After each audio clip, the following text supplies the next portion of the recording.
What is up, sports fans? We are back for another episode of The Fan in the End. I'm your host, as always, Steven Rychel. To the bottom is the man on the mic himself, Mr. Marvin Powell III. Uh, Ben will be joining us very shortly. He got tied up with something. He will be here. No, it's not car trouble this week, folks. I promise. He will be here. But we do have a guest joining us today, Mr. Tomaz Janas. Tomaz Janas or TJ, either or works. And he's working on something that I believe should help athletes in so many different ways. So it's going to be definitely an intriguing conversation here on the South Florida Tribune today. But with that being said, let me get into the sponsor read. And each and every episode here on the South Florida Tribune is brought to you by Fight Wax. Fight Wax is the ultimate skincare defense. Help treats cuts, swelling, scrapes, and abrasion, rejuvenates and restores stress skin. Customers has used for soreness, stiffness, and recovery. Designed for athletes of all active lifestyles. Provides an ultra silky, non-greasy filled deep hydration for everyday skincare. Help fights dry skin. Customers has used for eczema, psoriasis, and other skin disorders. And when you guys head over to the website, use that code SFT15FW. Show our guys some love over there in Fight Wax, and obviously want to give Lincoln some love too. Also, he helped set us up with Tomaz today. So let's kind of get into this, Tomaz. I mean, obviously, you're up there in the great state of Canada, so you don't get quite the level of football that we get down here in North America, but. Tell us about what you're doing and how's it going to help the everyday athlete. Well, first of all, thank you very much for having me. It's a pleasure, honor to be with you guys. It's a great opportunity for us to kind of present ourselves on your platform. And of course, thank you to your sponsor, the Fight Wax. I'm very big. I'm very well. I'm connected with them. They help me lots in connections in the sports here in Canada. So thank you very much to the sponsors as well. First of all, my main objective way, I come from the background of the 33 years of coaching, and being the technical director and have opportunity to work with athletes in the multiple sports. The main reason what I identify through my career of coaching is objectivity based of the one man or one man's opinion or woman's opinion of the athletes who they are. That was my number one problem. And I tell you the truth, NFL became the inspiration for me. The NFL combines particularly. The NFL combines, it became big inspiration behind when I built this system. Because I didn't have to have a concept of proof anymore because it's already done in an extremely big stage. The linguistic data generations, it already exist for years in NFL. NFL combines doing it particularly in a baseline testing. What it was a new concept. The concept what I develop over time is to understand how to interpret the data properly, who is useful for the coaches, managers, and the athletes themselves in a safe environment. So I combine the logic and layers for athletes to understand what those metrics actually mean over time and how they can be applied and how we can use those particular numbers for the future development, injury prevention, and a safe return to play. And that was the most important aspect for me, based on my own experiences living in multiple countries and playing, and the same time have a 33 years of experience coaching with hundreds of athletes, or even thousands for that matter, on a part. So that was the behind the long story to bring in. NFL has lots to do with it, the way how they structure the combine. If you're looking the 40 dash, why this is the average distance, the runs what comes in between the stuff. So everything is a law of mathematics and physics, right? So it becomes very, very clearly for me, if I want to solve this problem and address this problem and help athletes, I have to make something what is measurable, repeatable, and the most important, extendable by the athletes. They can understand exactly how we can help the athletes, organizations to be ready, to how to eliminate the risk, how to implement proper recovery and performance throughout measurable intelligence. Now, when we set this up, your Lincoln sent me a few of these graphs, right? So, obviously this one is a boxer. How are you using this is another one of the athletes. How are you using these metrics, and how should the athletes look at these things? How is this going to help a team with injury prevention, or to see if this guy has the right measurables to make this team, whether we're talking football, baseball, hockey, etc. What are some of those things that are going to help that?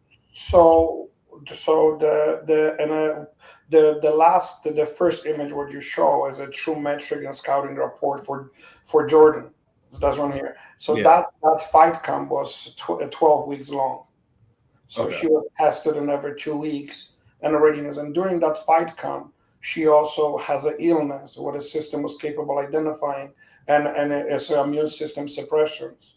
So what happens is we're capable of deloading her to make sure the loads and prioritizations shift in that particular week when she was sick, and still continue training, but not burning her to the position where she can actually derail her fight camp into the day where she needs to arrive in a peak performance. So what we do, we based on the metrics, we engineer the performance so prioritizations arrive in a time when it needs to be, not early, and at the same time we don't burn her out so she peak early and goes to the fight exhausted. I know, So Marvin, you got a couple questions, right, brother? Sure. Yeah. So I guess TJ, my first thing is, how did you get into this, and like, what is your background that got you set up for this? Like, did you go to school for this? Were you a oh, former athlete who was inspired by a trainer or a coach? Like, how did you get involved in all this? okay. So I'm an ex-professional football player, soccer player for that matter. So I Okay. live in these 8 countries before I came to North America. So I have a quite extent. I left home from the communist country of Poland when I was 16 years old. And so I had opportunity to travel around the world and play for the different organizations. But I also come from the athletic background in our family as well. I'm not the only one who play in a professional level as well as either. So I kind of grew up in that environment. But the inspiration of the system, I had the opportunity a few years ago to meet a gentleman from Seattle, sports and science. His name is Jeff Alger. We had the opportunity to meet, and he developed the soccer distribution ball machine called the Victa 2. And I was flying from Edmonton to Seattle weekly to his facility to work and write the program for that particular ball machine so he can duplicate the distribution of the ball of the everyday soccer player, the curve, the speed, the pounds, the force, everything else. So he was the ex-engineer for the Microsoft in the Seattle plant. So they were very highly intellectual people there who lives in the science and analytics on their own. So by hanging around with them I was involved with them close to probably about 10, 11 years. So I had opportunity to witness how they approaching analytics based on science to build the machines and the functionalities and how they work. And I fell in love with the abilities. Before the wearables were wearables, they already had a prototypes of the wearables 11, 12 years ago. I seen them on my own eyes how they were testing in their own facilities. So I fell in love with. I met the engineer from India, Shiba, who was very. He traveled to Edmonton, visited me numerous times as well. Mr. Jeff Alger from he came. He travels here numerous times. As we spend lots of time. So they kind of got me into this entire science of sports. And so from there, I went to U.S. Soccer Federation, and I of course passed all my licenses as a professional goalkeeping license, the USSF A license, and then I had a pro. Then I took the master degree in coaching and a leadership at University of Delaware. And Dr. Matthew Robinson was my professor, and my mentor was somebody from as actually was Mr. Andrew Donnery from the Sacramento, who is also a consultant for the U.S. Olympic Committee. So I had a really access to the very incredible people who kind of I was allowed to evolve on all aspects of sports. And of course, some of part of those programs was psychology, analytics, and then when I took a USSF master program, and I got my master degree, and one of the program was it was an optional analytics in sports. It was done through the Scottish Football Federation from Scotland. So I took level 1, 2, and 3, and that's the way how it kind of evolved from there. And I'm right in this moment. I'm a consultant to one of the IT schools here. So I teach that particular software development, cybersecurity.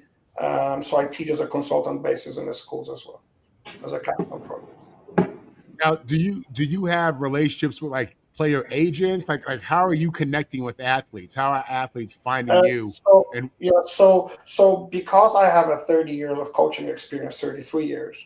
So I was working with the Canadian Soccer Association.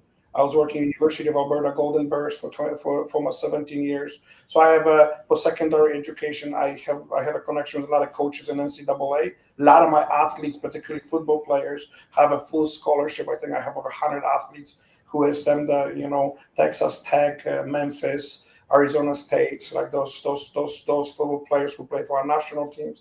So through the years, I have abilities to connect with the multiple different sources of coaches and agents in Europe and U.S. universities and Canadian universities. So the 33 years, I think my background in sports becomes very handy to this. I'm not your typical developer. I'm not a guy who becomes a software developer. I became my passion project was to help the athletes based off how the athlete thinks and what I would do for myself if I had opportunity to do it first. So I'm a very unique in that particular aspect because what happened is I don't have your typical IT degree. I have a coaching degrees, and I'm a former player and former coach and a technical director. So everything what I approach is from those backgrounds versus IT backgrounds. I always put the players first. So what does Mhm. that mean is how would that affect me if I do that? So the question becomes first before the answer. So when I hear you say all this stuff, when I look at these graphs, it makes sense now that you have players like Tom Brady and Aaron Rodgers who are playing long. We're seeing the development of sports science, sports technology, and just being able to prolong the athlete. Do you feel like that's really a big part of what you guys are doing is helping the athlete just last longer and play longer and compete at a higher level for a longer time? This is exactly what we're doing. This Yeah. is so we call the linguistic athletes development program. That's mean we're taking from adolescence, from the childhood to adolescence to the universities to pros. And so why we're looking through that, why is this is important to us? The sooner we can identify the shortcoming of the athlete's development, the sooner we can address them and correct them over time. So too many athletes, for example, I'm just not gonna let's say, for example, you have the athletes who has in my eyes and in your eyes has a lot of potentials. We both look at it, but and we said we both agreed as athletes has a potential. But this is what I learned through the football. When I was part of the national development program for Canada for soccer, we have something called scouting weekends. Scouting weekends, it was every 6 weeks you bring in top 60 athletes for Western Canada to the one place and they showcase the skills and a test. Upstairs in a press box, it was 17 coaches. We all watched the same game. How come our reports are different? The Right. athlete is the same. How come they're different? So that subjective part was not sitting with me very well. Because what me and you consider 3, somebody else can consider 1.5 or 5. And now we have a debate. And the worst part is based on one man's or woman's opinion. And that's all it is. But if you take into consideration, and I believe you gentlemen playing professional sports for years, take into consideration how many athletes will last or fell between the cracks because of one woman's opinion, with the potentials what they have. Well, and the other thing we think about that is something me and Marvin and Ben talk about all the time. We have this saying in football, this guy's a bust, right? But no one takes into account that the player that we're calling a bust went to a team that has a bad coach, a bad team, a bad front office. But we're telling the world this guy's a terrible player. And then we see said terrible player go to another team, another city, and they all of a sudden they're the player that everyone thought they were. I agree with you, but it's the same thing with a Tom Brady. He was 199 pick, and how many number 1 picks going bust based on a scouting, right? So the bottom line is that ideology is here. Put the athletes first. The metrics won't guarantee you anything, but it gives you higher chance of probabilities, and that's the only thing you can ask. You know, when we're scouting the goalkeepers, for example, and to predict the goalkeepers in the age of 12, how he's going to be in 21, is a very difficult. Now we have to go through the growth plates, take a look at it, what potential height he's going to have, historical genetics of his mother and father. It's like we got to take a look at it to all those objectives. 12 years old is 4'8", and we got to figure out if he's going to be 6'7", plus his technical and tactical skills. So the scouting overall in that young age is extremely difficult. Right? So do you think this is also a good tool that you could give, I guess, the traveling dads and moms of your other sports, of hockey, of football, baseball, that give them a better window on where they believe their child is and where I guess your program is going to suggest that they could potentially be? Actually, the actual entire player. So we call this player's passport.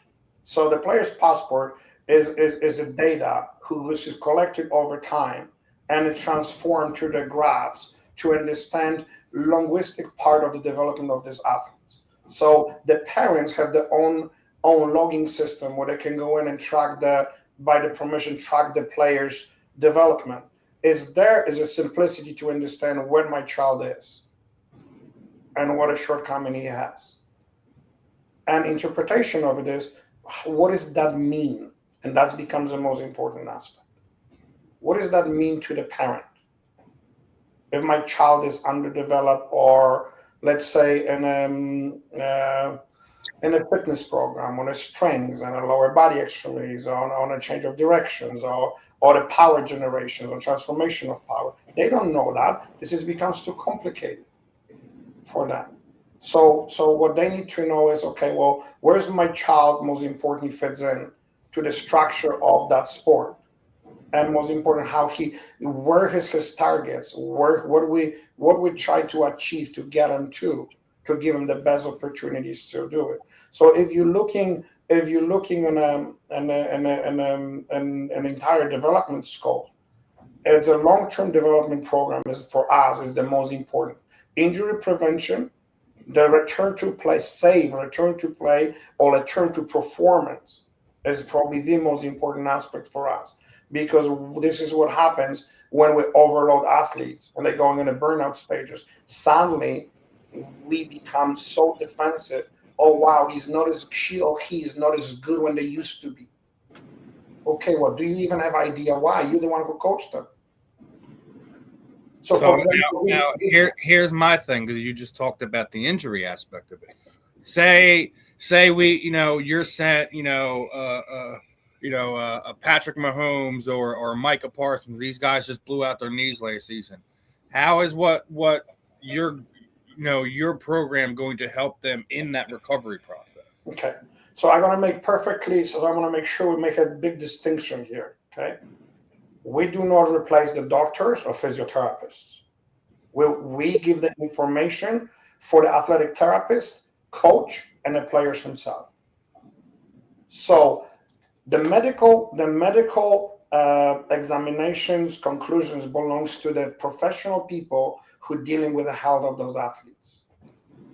When they return from the doctor diagnosis, they return from the rehab, and they return, and I'm sure that Ben and Marvin can say that when you're returning back to your team, you have to go on a practice roster, and then you have to have a slow return to play. That's correct? Yeah, That's what well, you can do that most of the time. Most of the time, if you on the team already, you just come back. If you on the team, baseball is different. They'll send you to the minors. Football, you just come back.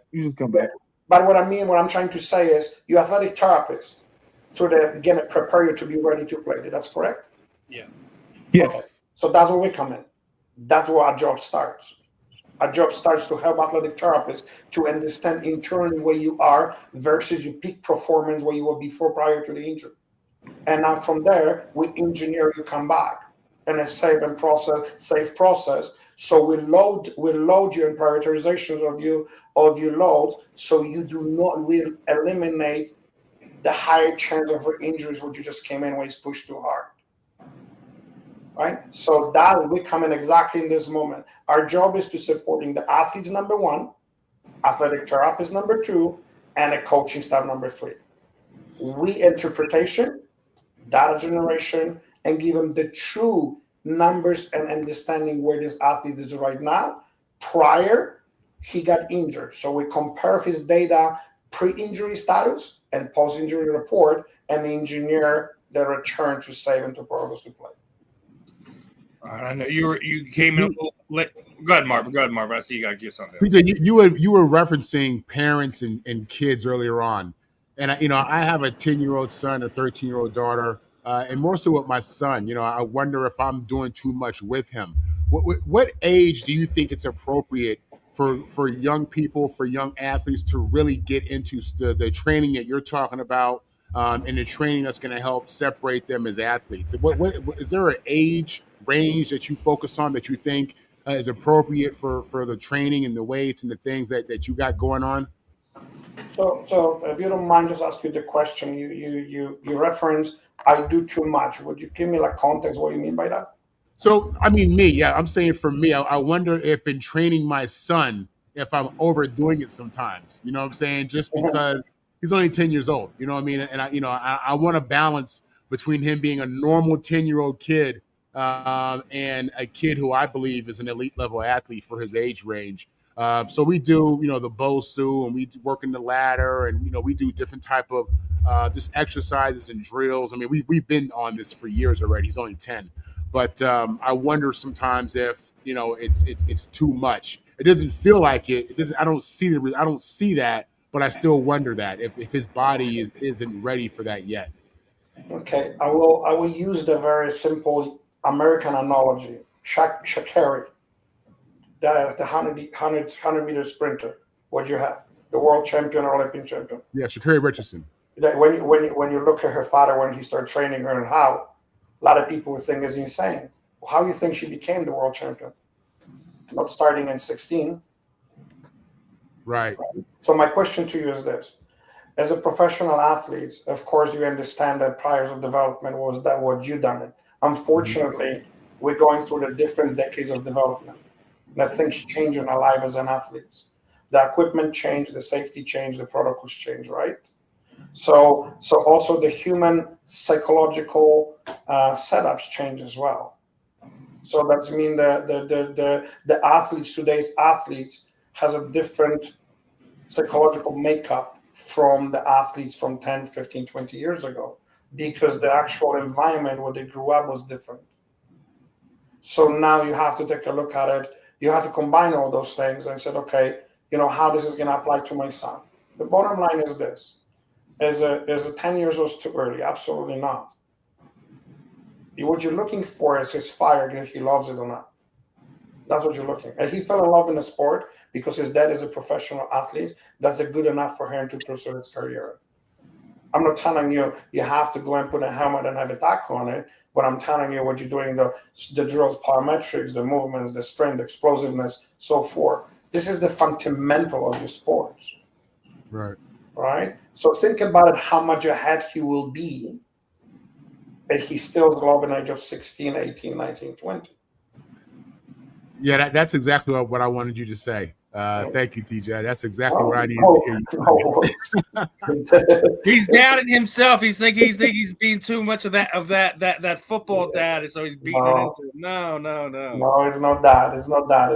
It's amazing. It's a privilege to. It's very difficult to grow up, and I can relate to you, Marvin, particularly. I grew up in a quite a sports related family who all play professionally. My uncle played in the World Cup 6 times and got a Olympic gold medals with Polish national team, a silver medal in the Mundial 1982 in Spain. He was a head coach of the national Polish team in South Korea. But so when my brother played professional football, so is my cousins. So when you grow up in a family like that, you're always going to be compared to something. You don't stand a chance not to be, right?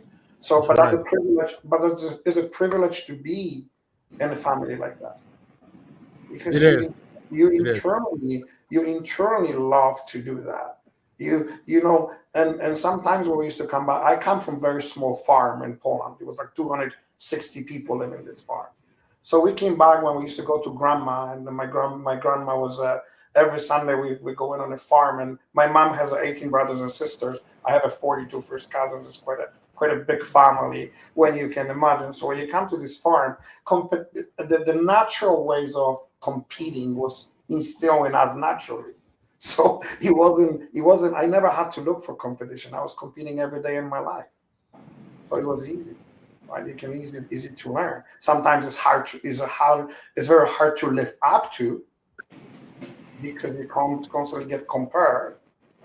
But at the same time, it's easy to learn. When I came to North America, being East European coach, I was massively misunderstood.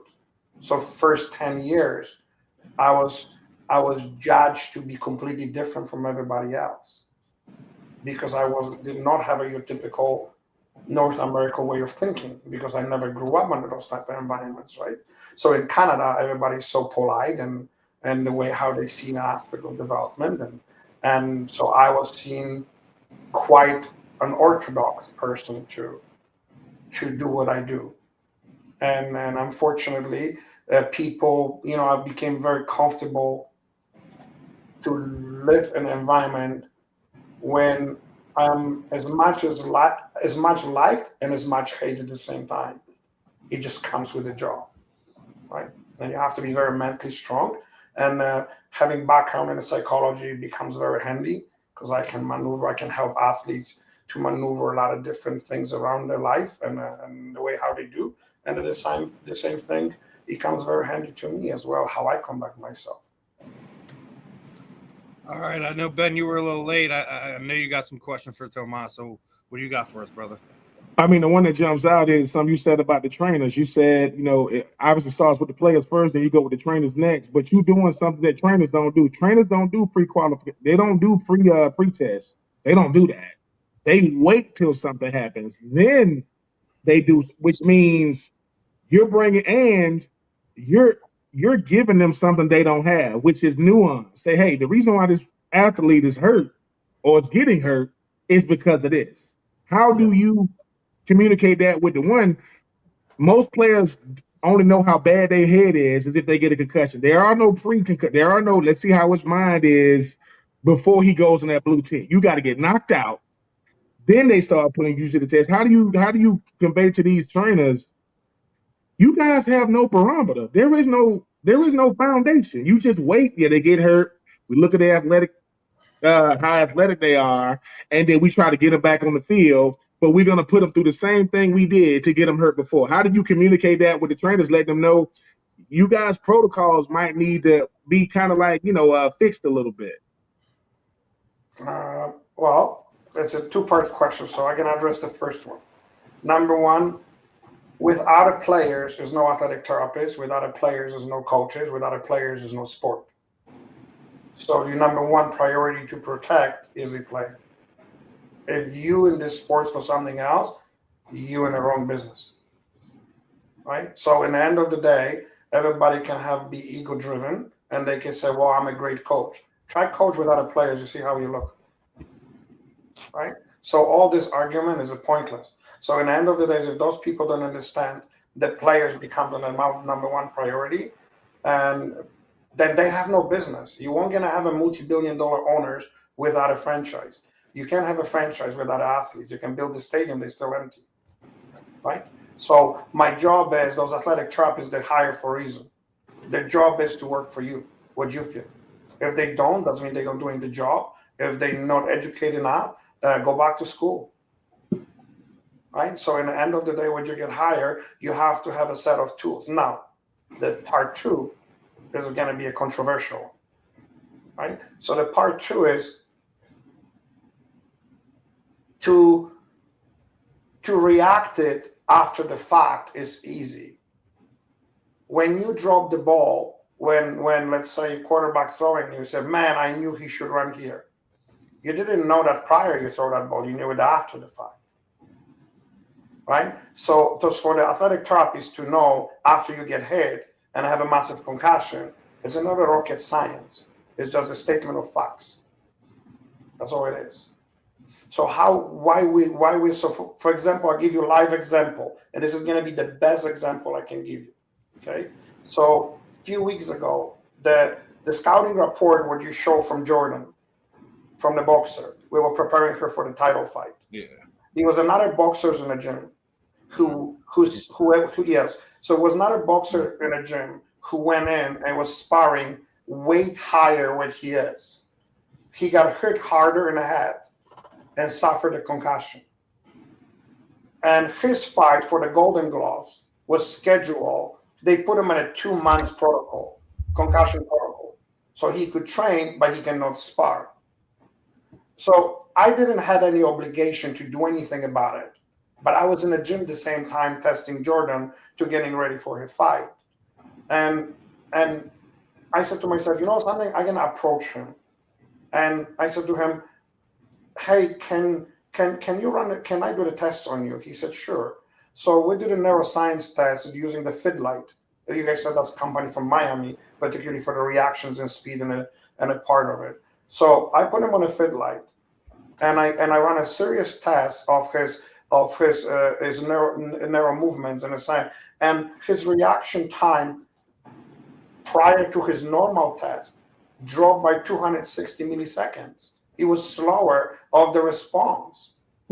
He never recovered from the concussion, even when the doctor cleared him. So I called the FightWatch people because they involved in this gym. Called the Lincoln. I said, hey, listen, you got to make a phone call to the coach. This kid is not ready to go to fight, and he can't. Or you're gonna do more damage to him. And you know something? Power to them. They listen. They come and they pull him off out of the fight because he wasn't ready. Right? So there's a ways to identify this, but you have to focus on athletes, not focus on a theory. Right? I had his pre-injury data, so it's easy for me to compare what his narrow heads was prior he got injured to something the benchmark what I have after of recovery, right? See, but you're talking about something that could actually help hockey teams, football teams with guys with concussions, because a lot of times Marvin and Ben were just talking about this. They go in the blue tent, and you deal with it after that that fact when they're on the field, but after the blue tent, let's just sit there and say, doctor says he's going to miss, 2 to 3 weeks with the concussion. Well, what happens if, you go and look at him at that 2 week point, and you're noticing he's still slower, he's still this. You could actually keep him off the field for another week, 2 weeks, 3 weeks, whatever it is, until he's back to where his baseline is, and prevent further damages, further concussions, and things of that nature. What the pro athlete metrics are claim is a module inside in the pro athlete metric system himself. It's a return to play and return to perform system. It's his job. It's exactly that.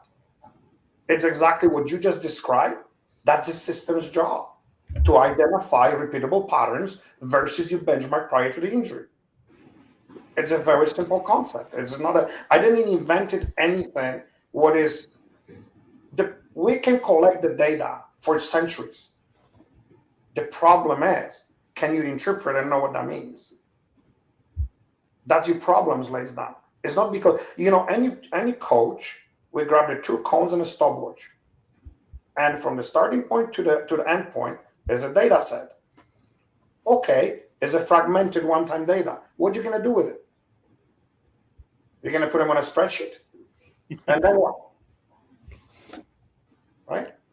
So that's what it becomes different.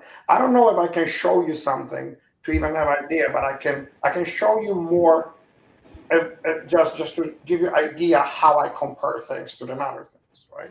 So this is aspect of it, it becomes lots more easy to deal with it. And it's important with the concussion protocols particularly. NHL has those, and NFL has those. NHL players who get hit directly into the head has to leave to be assessed. The phone call comes from Toronto. You gotta leave the bench, go to the dressing room. It's the law. NFL concussion protocols is a law. Why we made them the law? Because we learned from the past what happened. 100%. But the part of it, what you just said, is very important. Is you said, doctor said maybe 2 or 3 weeks. The trick with a concussion is this. Your body is the only one who tells you you're ready or not. There's no medication for it, hospitalization for it, or anything else for it. That's me in predictions. It becomes unpredictable. Because each athlete will respond differently to the recovery of his concussions. So the way to say, oh, maybe 2 weeks or 3 weeks, that's great. But in the end of the day, you still have to have some tests to be run, and we do those. And a lot of organizations do those. They care about those type of things. I'm not saying they don't. The problem what they don't have a linguistic data over time to understand internal aspect of these athletes, how he feels in response on a peak of his performance versus his injury. Where are we at? What is the distance between those things means? Right? Like, what is the gap? Why is gap there? And what does that mean to me particularly? So interpretation of the data becomes extremely important, and to know understanding to do. And I think that's why a lot of organizations and the developers have a problem, because they think only in the based on product himself, not about the athletes. The one things what I look at athletes first, because I am the ex-professional athlete. I know what happens to me. I was a coach and a technical director who coached thousands of athletes. I see them every single day, coaching them 5-6 hours per day. So the ideology was to find a problem, find a solution for the problem who exists for decades. And that's how this entire project was born. I wrote that program for 4 years, and I didn't even know what to do with it. Because I wrote it, I had no idea. And you believe it or not, I only wrote it for my own academy. That should be never released. I didn't know I'm gonna go farther with that when I want. I wrote it for me and for athletes who I coach. When I was started developing, I understood I accidentally stumbled on something bigger in me. Right? And I didn't know that when I started. Over time, doing the test runs, doing the control environment rollouts, when I was starting understanding, he said, oh, wow. He said, this data set showing completely different things what I thought they're going to do. And I was to keep learning. And so I decided to concentrate on the athletes as the athletes themselves, not on the sports. So right now we do martial arts sports, we do boxing, soccer, hockey, basketball, volleyball, and football. From now to 2027, that's the primary sports where we're focusing on. And then we're focusing on aspect of it is what those athletes have in common if it comes to the development, predictable patterns and the pattern recognitions. Why the football player and a volleyball player and a soccer player can we identify in a younger age what they have in common, what they make him to become to this level? Can we identify the true athletes himself first before we specialize in the discipline sports he played? What the common factors they have.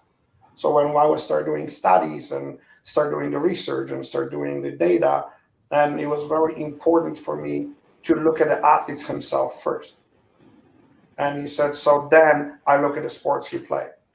And that's how I was capable of coming on with the benchmarking systems and so forth for the sports. And NFL, like I said before, NFL combines has lots to do what I do. It's because that's give me the inspirations to really look deeper what the NFL already is doing for years. Right? Marvin, anything you wanna throw in here too? No, I mean, really, I'm just taking it in. I asked some of the things I was thinking about, but really, I guess my big thing is, TJ, do you see yourself aligning? I know you're used to play soccer, but do you see yourself aligning more with a specific sport, or do you just see yourself doing what you've been doing, I guess, and dealing with just multiple athletes in different areas? Because I would think that you'd be more inclined to want to focus on soccer, but I hear you talking about seeing a need in football after going through the combine experience, or just understanding the combine experience. Yeah. So gives you the true answer to this is the system is built so universal, is adaptable, customization to every single sport in the world. So give you example. Let's say you run a football academy and you come to me and he said, hey, TJ, I really like your intelligent players management system, what you have, what has the metrics and injury preventions and prioritizations and so forth, the metrics of. So and you said to me, this is how I would like to measure my athletes and benchmark in my academy. And as long as scientifically I can prove your standards are correct and align with your governing bodies, NFL, NCAA in football, whatever it may have, I can develop the custom tests for you to suit your academy. The reason why we were stuck for 4 years to write this program, because I knew when the first time when the program was released, it has a preload tests. And I did not like that at all. What happens in the governing body comes in NFL, he said, hey, today we're doing the 40-yard dash in a split time. But 10 years from now, something, those old metrics are not good for us. Then we have another test. So my system suddenly become frozen because you can adapt to it. I give you the aspect of the football, soccer players. A standard for the endurance used to be yo-yo test. To beep test first. And the beep test becomes so unrealistic, then we change to the yo-yo test. And then later to Cooper test, right? So suddenly, if you preload one of those tests and make it as a hard copy, and that's how your system runs, then what happens is your system becomes very limited to what he can do. So it was very important for us to be diversified. And a football players particularly, because you have such a massive roster, you're dealing with such a different positioning. You're dealing with the impact of sport. The MMA players, the UFC players, the football players. When you do mistake, it hurts. It really hurts because it's an impact. When you get hit in boxing because you can't guard yourself, physically hurt. If you open with your head down and you put into the tackle with open body, not when your shoulders and legs power, it will hurt and takes your wind out of you. When you have a head-to-head impact, even if you wear a helmet, it will hurt. So the sports where we have those, you got it outside of the technique and tactics you will teach, you also have to take into consideration the impact of the sport on the health of the athletes himself and how you keep them healthy for the longest period of time as you can. And anybody knows who has a professional contract. And he said, the idea is to stay healthy enough, long enough to be considered to be a professional athlete, because you're going to go through the hell and back before you become one. And if you cannot sustain and preserve that, it becomes very, very difficult. So just to store for you, this is going to be open to absolutely every sport who is measurable. It's not going to be one. So right now we're in a control rollout. We have 7 partners, 2026. We have 7 partners with control rolling out, from hockey to soccer, we have a boxing, MMA, bare knuckle competitions, UFC fighters. So what we're doing is we're really controlling. Is no longer the proof of concept. We already have that. We don't worry about proof of concept. What we're really looking at is that the system can identify the athletes, who they are. Can they learn after each data point is entered? How they can interpret when we're adding the data, what the system can see, and it can identify the changes in athletes themselves. And most important part is, can, after all this data is collected, interpretation comes and it's helpful for the athlete and for the coaching staff. They can use this to their advantage to structure the practices based on. The beauty part is we took 22 individual tests from the one team, from the roster of the one team, and we ran it to a system. So they give us all the reports, and we took six tests and rolled. So we have 6 data points times 22 players, and then we took all those reports and we spin them in through a system, and literally it give us the identity of this team, who they are. We knew 7 out of 22 players was underperforming under the benchmark in endurance. We knew 6 out of 22 had a really poor change of direction. We knew 22 out of 22 can sprint at 10 yards, but the metrics drop after that. We knew 11 had they have a difficulty generating power vertically. So suddenly, when we combine all the reports, then we have entire cohorts of the team and his identity, and DNA. And we present it to the coach, not just individual reports, but also the reports of the team where he stands right now. And when you have this report, then you look at your team identity and you look at your DNA of your team, and you said, holy crap, this is what I'm losing in the second half. Because half of my athletes they way below the benchmark in endurance. I start the game great, but then I'm running out of power. So how you correct that? Number one, you can implement the training sessions and prioritizations to have all the exercises and drills run, so the endurance concept is included. Number two, maybe you're looking different substitutions when the way how you strategically, tactically take the players before they run out of power and you become liability, right? So it's a lot of you can have applications that best how you approach your own coaching style.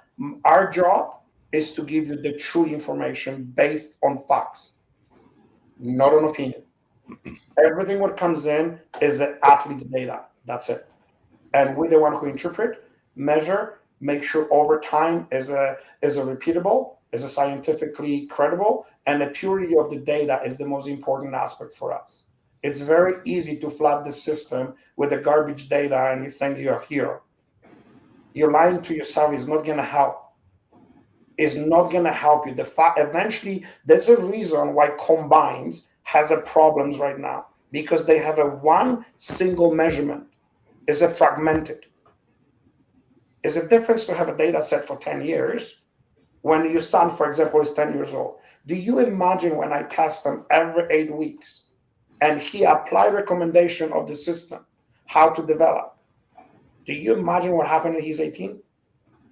You have his entire, if you go to any agent and you show consistency of development over 8 years of your son, where he is to the benchmark, the money flow on his own, if it comes to the scouting, is no longer opinion. It's the fact what you did with your son since he's 10. It's not opinion. And that's a big difference, particularly in the scouting. Because in the end of the day, you get paid money on the predictabilities, not an opinion. Right? So that's what we're working for. Ben, anything you want to add? Yeah, but see, TJ, but you and I'm listening to you, and I agree with you. You say it's rooted in fact. We are not talking about people that want facts. They want what they've done and have had success with it, and then you come in with something saying, "Well, you've had success doing it off what you feel, especially scouting, because the only way to get to the National Football League is college. Ain't most guys ain't going pro. You come in and say, look, out of your 15 guys is entering the draft, 5 of them got a shot to be a pro. This is what the facts say. This is what my metrics say. Because when you get to talk about coaching, and Marv know this, nobody does what they feel more than a coach. It ain't. They got number guys in the room. I don't know if they listening to them like they should, because I agree with you. If my father is a professional athlete, if anybody knows, he knows, because he's giving you what he knows and what he's researching. But just listening to you talk about your metric system, have you run into coaches or teams that got the facts right there in front of them, but they go, yeah, we like this, but we gonna go with what we've been doing for the last 20 years. Because I know a dude by the name of Emory Hunt. He has this thing called a football game plan. He does not like the combine. He says combine is a waste of time. You already know what players you're gonna draft. It's the short Olympics. They're gonna, fast guys gonna run fast, strong guys gonna lift. TJ, what do you say to them coaches who are very pessimistic? And I'm not even talking about good ones now. I'm talking about ones that they made it to the big times, haven't had the success, but they still won't implement something that you have that can not only help their players play longer, but help their team play better. Do you want a sugar-coated version or true version? Man, I'll work. But listen, I want you to. I know. Well, listen, we ain't no bakery. You don't got to sugarcoat it. Tell me what it is. Okay. You in entertainment business, you're not in sport. There's a big difference. When you implement the relegation and promotion system, when you get punished when you play shitty, then we'll have a conversation. Okay? In the end of the day, those coaches paying for their jobs because they're in an entertainment business. There's a big difference between a sport. In Europe, when you play in a league, in a Serie A, or you're playing in La Liga and a Bundesliga, when you suck, you get relegated and $1 billion are missing. Okay? Take a look at your NCAA programs. How many are on the verge of bankruptcy? They're cutting the programs now. You're going to have it. The bottom line is difference between a sport and sports. You can be world champion when you have only one league. And the World Cup has 212 countries. That's a world champion. Okay? So, and unfortunately, in North America, it's an entertainment business. That's a big difference between a sport. Your job is to entertain people through sport, not to play sport. And that's unpopular to millions of people, and they don't want to admit it. You can be world champion in baseball when you have the same damn teams playing all the time and the rest of the world doesn't participate. Okay? So we cannot have that.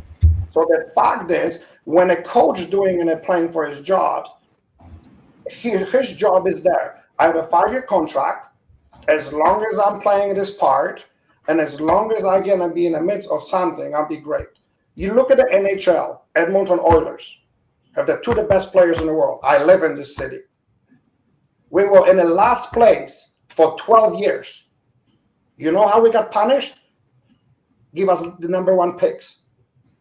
That's a punishment. You're serious? If you last place, you don't belong in this league. Period.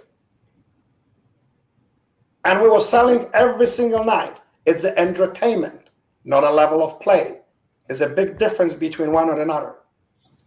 Right? So in the end of the day, when you truly ask me, said, why the coaches don't listen, they're going to have to. They have no choice. Because the metrics right now, no organizations in the world, when you start bleeding money and you know yourself, the money will talk. When you're going to have a few hiccups, when your number 1 picks, when you invest the money, going to be bust, then you're going to start looking for the solutions. The rest of the world, the biggest clubs in the world, Real Madrid, Barcelona, if you go to the analytics rooms, they multi-million dollars development rooms when it comes into that. Because now it's very hard to pay for. Think about the Lionel Messi who comes in. He came to Miami FC.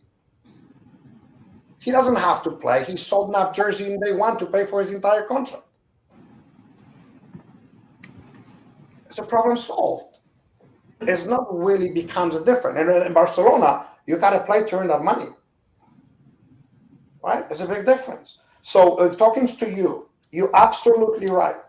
Our system is not to replace coaches. And my God, we have no right to even replace them. Our system is to help them to learn about the athletes who they coach and giving them the best opportunity to be the best version of themselves, how they fit to their system of play. If you have information, I'm going to give you the information, okay? I trade financial markets for a living every day. That's what I have extraordinary pattern recognitions. I watch the charts 16 hours a day. I can identify the market movements and the behaviors based on the different times of the day, what happens to them. Over time, 6-7 years, I can tell you the NASDAQ is going to behave in a certain days in a certain way. Why? Because I have 25 years of data. And I know what's going to happen on Monday, on Tuesday, on Wednesday, on Thursday, and Friday. What the market's going to do. And at 80% of the time, that's probability factor. That's what we know through the data, what it comes in. And NFL football, it's no different. How come Tom Brady comes from 199th place? He become number one quarterback in the Hall of Fame in the world. And sometimes you have a number one picks and then nowhere to be found. So those people who so-called experts, when they go and do that, what they basing their opinion on? They're going to sit in the stands. They take a look at it and say, combines are not important. Okay. So if you go and look at him play, and let's say he's from any of your universities, and he comes from any university in the world, in the United States. And he said, well, I don't care. We already know who he is. Because people who coached him before, they're the one who measure how fast he is. They're the one who measure can he change the directions. They're the one who had the data on at school to make sure he's capable of doing that. You just got a ready product so you can move him to the next level. Right? You didn't took that child from 10 years old and did this and make him an NFL player. Somebody else did it. What you're doing right now, you just take it and you say, oh, well, I like him. Okay. So that's great. I like him too.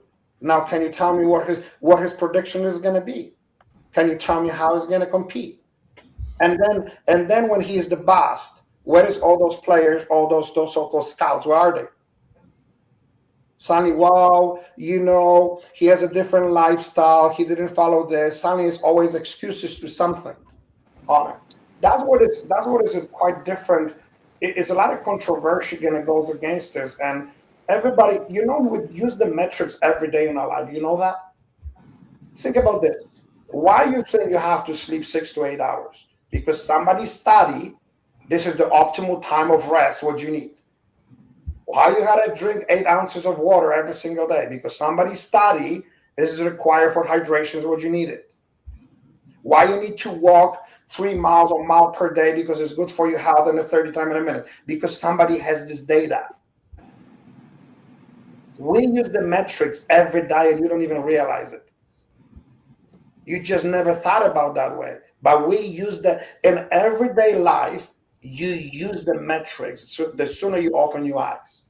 For you to stand up and be in balance, your body has to have an equal amount of pressure on the right foot and the left to keep you in balance. Metric. So I got one last one for you, Thomas, before we do our. Well, I got one too, so it won't be the last one. But go ahead, Steve. Go ahead.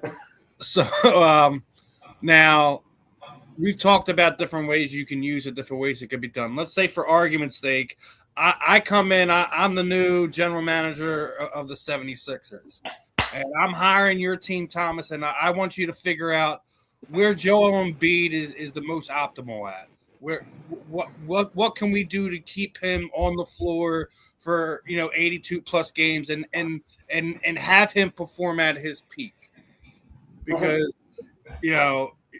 I'm sick of my fan bases destroying the organization because this man can't stay healthy, can't stay on the floor.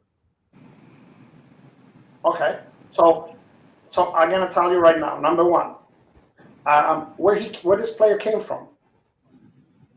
That's important because they have a data what I need. So what was it, Cameroon and Kansas? Okay, so if they don't, so for example, he came in and you come in and he said, well, we test them. The one event is only 1 point data point. It's a fragmented illusion of the player's performance. Anybody can throw the 100. For example, if the football terms, when you see the quarterbacks who go long and they hit 65, 70-yard spiral ball who goes beautifully into the end zone and goes into it. Now, that's a one data point. Can you repeat this 100 times? Then I tell you, can you do or not? Right? So the bottom line is that one test, what you're asking me, is only give you the baseline what you receive that player from. From here, we would test them over time. Take a look at his stance, how he adapted to the practice of this organization on this coach. We're going to identify what his strengths is, what he needs to work on it. We will present the data to the head coach and assistant coaching staff, athletic therapist, how to handle him, where he is today. And then we predict the coach's vision when he needs to be and develop based on the distance how he needs to arrive there in a safe way. That's our job. But we can't do it because he arrived from someplace and we have no idea what his statistics are. And because doing one test, he said, hey, today he runs Sha'Carri trains since she's 4 with his father. 4 years old to be a world champion in a 22. And her entire performance is at 6.9 seconds. Right? So this is so you work that long for that little. And you're pursuing that goal for the rest of your life. So when you're asking me 76ers, when they come in and they have these athletes, when you got them and you want to keep them, then you got to make sure you look where he is, look at his strengths and weaknesses, interpret what that means to 76ers organization, take a look at the philosophy of the coaching staff, and take a look at, we compare all those things and look, and now we said, okay, how we keep him healthy, what type of regime programs he needs to have, where his weaknesses are, where his strengths are, what we can load more and not, what his psychological stage is, where he's leaking under psychology under high pressure performance. That's something what we didn't touch today yet.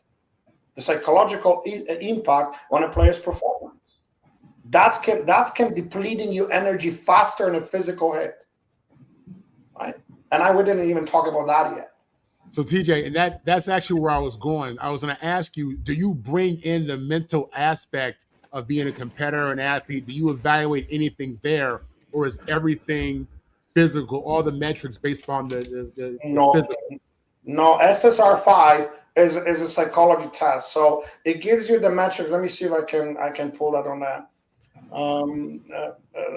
If I don't know if I can share the screen with you. I can show you the rates. So the profit metrics is developed in 3 modules, and there's a very important aspect of the module. So profit metrics is defined. So is a profit metrics is a module who takes the measurements and capability of the athlete where he is today. Profit metrics reclaim is a readiness monitoring the readiness and return to play protocol. So what happens, reclaim himself, what happens when you got injured and we need to return you to your peak performance. That system will monitor your entire return to play and performance. And then it's PAM execute, proactive metrics execute, and analyze decision performance, analyze decision process under stress. So how can you perform in a high pressure environment, how your decision making, how quick they are under this environment. When you're leaking under stress, you're leaking mentally under stress performance. Then the stress has an impact on your physical outputs. So there's a lot of that stuff. We monitor the athletes on it. So think about you going to the doctor. The doctor is the expert. That's correct. We agree all to that. A doctor is the expert. That's correct. But then the doctor gives you the clipboard. And on this clipboard, you have to answer numerous questions. And those questions is, from 1 to 10, how much pain you feel today? Why do you think doctor asked you this question? If he's the expert, why in the hell he needs that answer? Because he needs to know mentally how you feel. There's not a metrics to it. You're going to tell him between 6 to 8. Well, what does that mean? That means the 5 is a middle zone. You're more in pain than you're not. That's what he needs to know. And when he gonna exam to you and you move your feet and your extraordinary pain comes in, now he understands. He said, okay, that's where the physically pain comes from. Psychologically, patient told me his pain is 8. So it's extraordinary. We take all those metrics. The problem what we have, and it was this problem for 40 years we're dealing in sports, for decades. Can anybody then can interpret them and tell the true athletes and the coaching staff what the hell it means, and the one how they can help me today, and how I can help me this for the future. And that's the reason why it took me so long to write this program. It took 4 years. And I sit in my office day and night, and my wife used to tell me, said, like, what you doing there? And I was compiling notes to all the notes and trying to find a philosophy, how I can help the athletes. And I always put the athletes first. That was the main objective. So we put everything from the physical, psychological, and outputs to all the metrics. We need to look at the entire athlete himself. If the one of them is missing, you have incomplete athlete. Very good. So TJ, with that being said, though, do you think that professional athletes need, I'm trying to say this right, with mental health being such a big thing, do you think we got athletic trainers, we got nutritionists, we got assistant coaches, we got analysts, do professional athletes from a holistic, because the mind is what's going to control a lot, do you think mental health specialists should be a part of professional athletes day to day, or should be a part of the staff? There's already is a sports psychologist. Yeah, but they don't make them talk to them. Okay, so back again, you're talking about decision-making people, right? They don't make them talk to you. That's what you mean. Okay. Yep. So now you're speaking about the structure of the governing bodies and organizations, right? So who are they?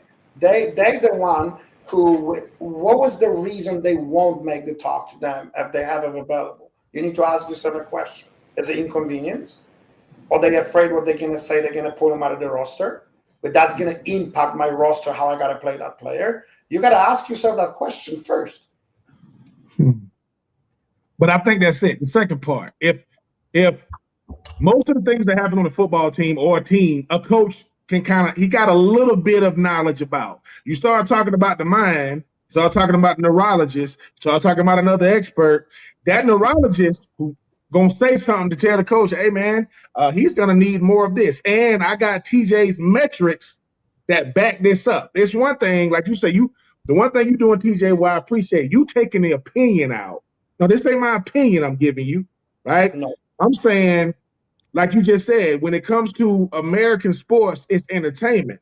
You start going about overseas, hey man, this is the business. We ain't got time to play over. You get entertained, but it's a different level of expectation when you talk about the World Cup.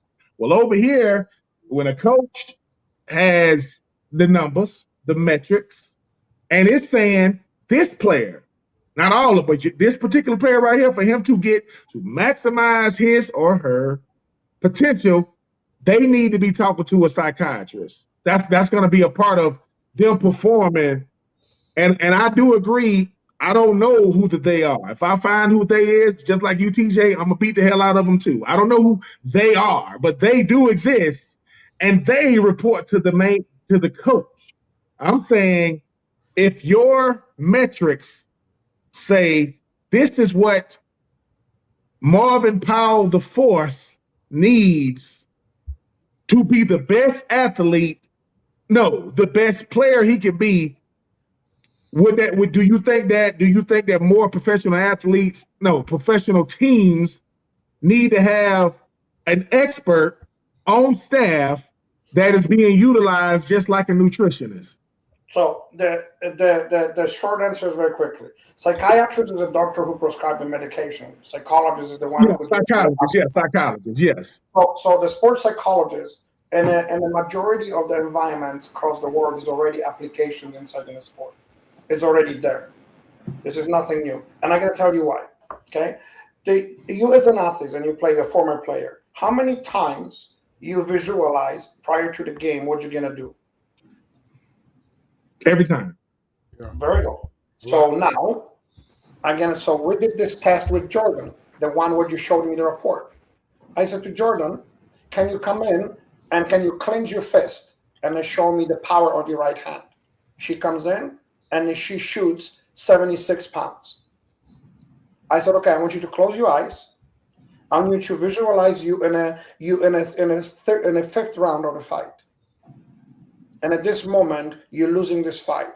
You need to leave this round for what has had an impact on the judges. And I want you to finish the last 15 seconds. Visualize yourself, you hitting that opponent.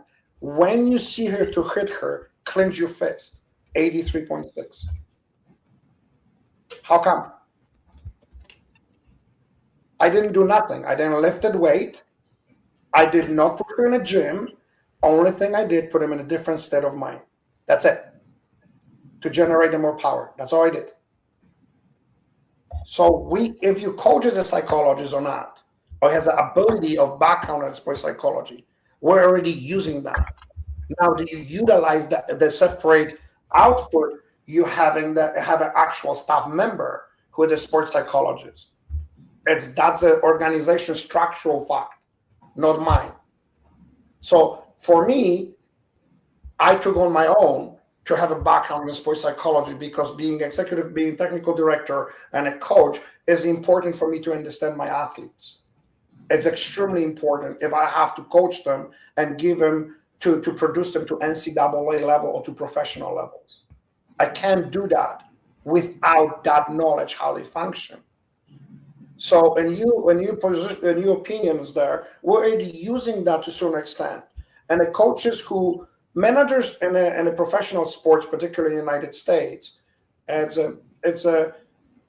depends what kind of credentials they have. And in soccer, you have to have a ABC license, A Pro license, and so forth. A lot of those courses already apply psychology inside in the courses themselves. So the coach himself, he becomes already sooner ways equipped with the basic sports psychology part of it, right? But a lot of organizations in the world, they have a full-time staff who is sports psychologists.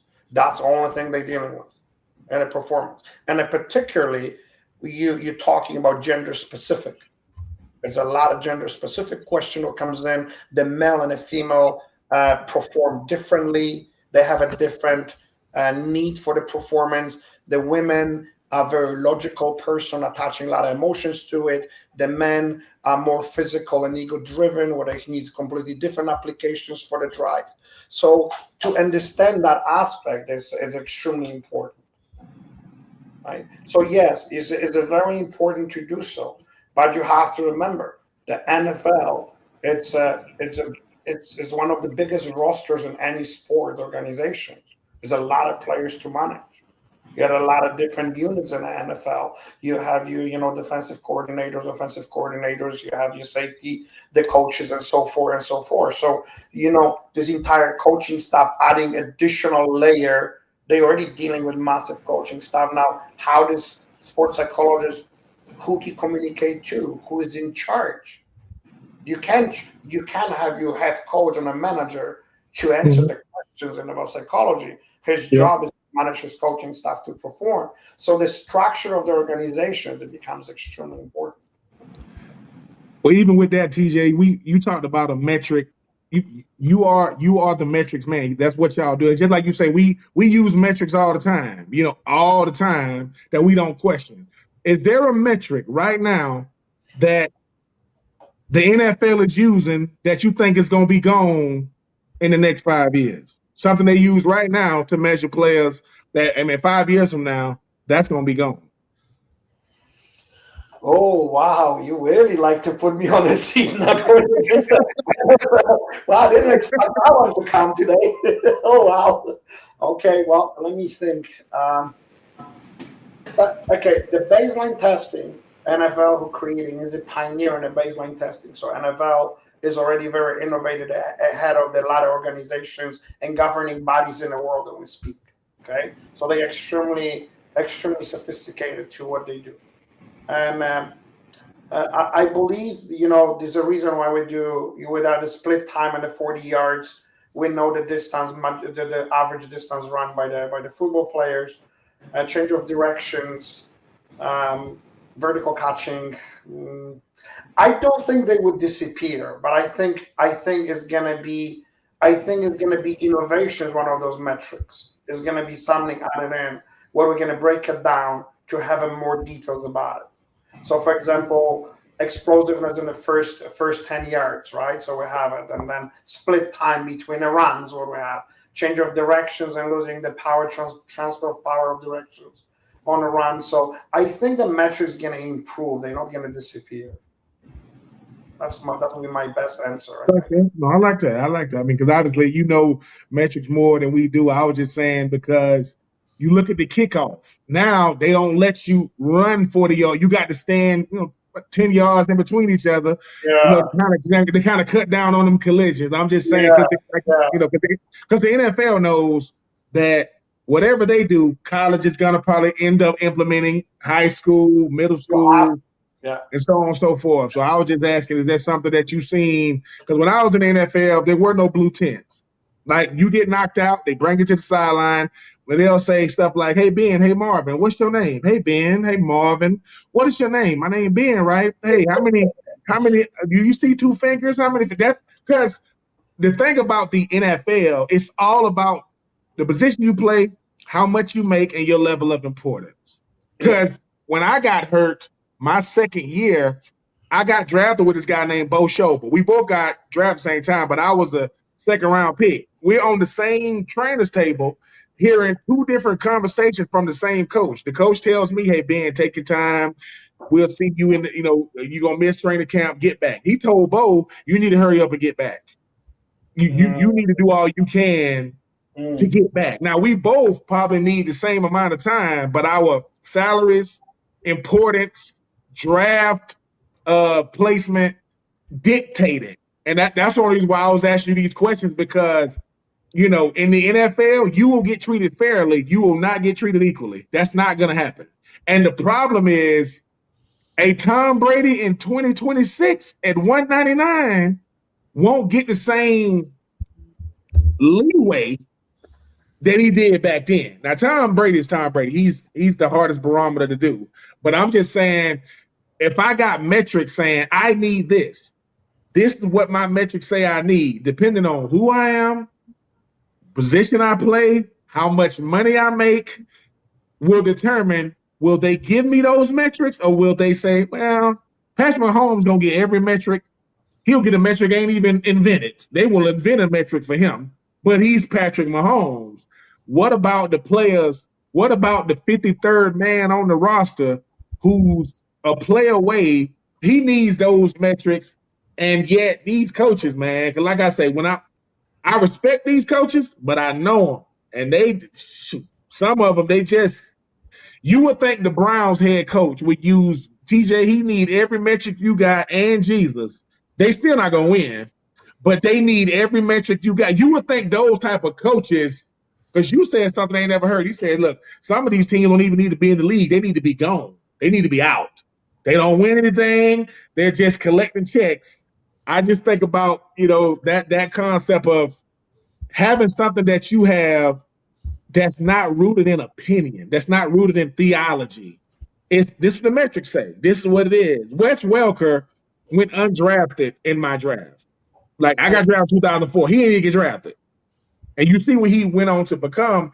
I'm just saying, having something like this to where, I got to go see my primary care doctor, in a little bit. Whatever that lady says, who am I to question it? But she ain't just being based off what I think, based off your reports, your data. And I'm only saying, TJ, a person like you is necessary in professional sports, because the one thing you hear a coach say to a player, take the thinking out of it. Don't think about it. Just perform. Just compete. This taking the thinking out of it. But coaches are experts at evaluating talent and coaching talent. They are not experts at metrics at all. But you would think they were if you talk to them. Now, I talk to TJ. Yeah, but let me tell you what I think. If TJ had a team, if you are the 33rd team in the National Football League, how would your team look? I know it's going to be competitive, but how would a TJ-led professional football team look in a league that does not like nuance? The NFL, we ahead of everybody as far as like other professional sports in America, but they don't like nuance. They don't like nothing that they can't take credit for. If they can't take credit for, that's why NFL Europe is no longer. They took it away because it wasn't making money. It was very competitive, very entertaining. But how would a TJ led? This is I don't know. You call your team what you want. The TJ football team. Call it what you want. How would your team look in today's NFL with everything and the metrics to back it up? Well, I think that the most important aspect, I think, is what you have to kind of really address is here think about the draft day, the movie. Okay, think about the draft day, and then think about the Cleveland Browns. Okay, Cleveland Browns over the years, let's make a lot of questionable decisions in the way how they manage their organization. Okay, and based on the facts, sometimes you're talking about that 53rd player, that he's important or not, right? And objectivities of it, how to coach, willing to coach those athletes. My question to this coach would be very simple before I can address how my team is going to look at it. You brought this 53rd player for a reason. Why he's here. You have to see some type of value why you brought him. So you can't tell me this player is without a value. Is not a hundreds of thousands of dollars in the 503 million people in the United States? That athlete has a value because he's one of the 53 who is on that roster, right? So in the end of the day, if he wasn't important, he wouldn't be there in the first place. So when you tell me, well, I'm not going to give that priority to that 53rd athlete, you maybe don't need him today. Maybe you're not going to need him tomorrow. But in a day when he's going to bail your ass out because he's going to come on this field and going to do shit what other people can't or do, then you're going to pretty quickly understand his value. And I'm going to give you the example of Los Angeles Galaxy and U.S. national soccer team. I had an opportunity to do my the USSF, U.S. Soccer Federation goalkeeping pro license and a Home Depot Center in California. And one of the key speakers in some of the symposium what we had there, he was Bruce Arena, the coach of the Galaxy and a national team. He made the very questionable decisions based on the switching the goalkeeper in the World Cup in Germany in 2006 against Portugal. He took the Tim Howard out and put a freedom into the game. Tim Howard was undefeated. The metrics, you're taking the best chance you have to win. You take him out of the lineup. And now you have 500 million people questioning your decision. If you're looking in depth, why he made this decision? Because Freedom has a better distribution. And Portugal played his defensive line extremely high. So the distribution from the floor will be way better from the team Howard's place of positions. And that's what he needed, based on the scouting reports, what he received. So in the end of the day, US end up losing the game 2-1. And everybody started questioning him after the fact, not before, after the fact, why he did this. The problem what the people didn't take into consideration, US has a 3 breakaways who didn't contact it on any of them. So the system of coaches work, the execution of the athletes didn't. What is a very different thing altogether. Right? So the part of it is, because we know what to do, we have a lot of variable factors and pieces who moves around.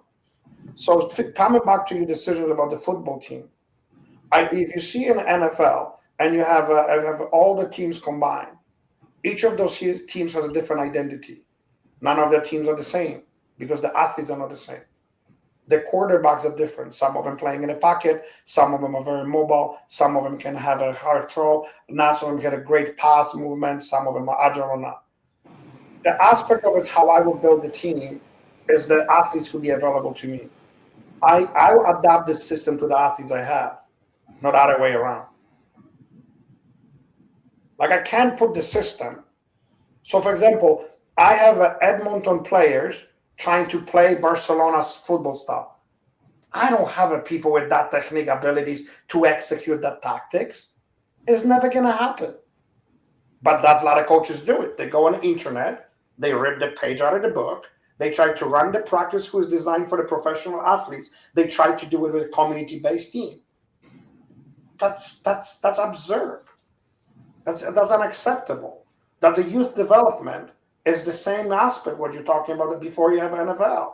If you're looking at your football development through the high school levels you have, because you guys are extremely strong in the high school levels, then you have your NCAA, then you have the draft, and you got a super draft, and it goes to NFL.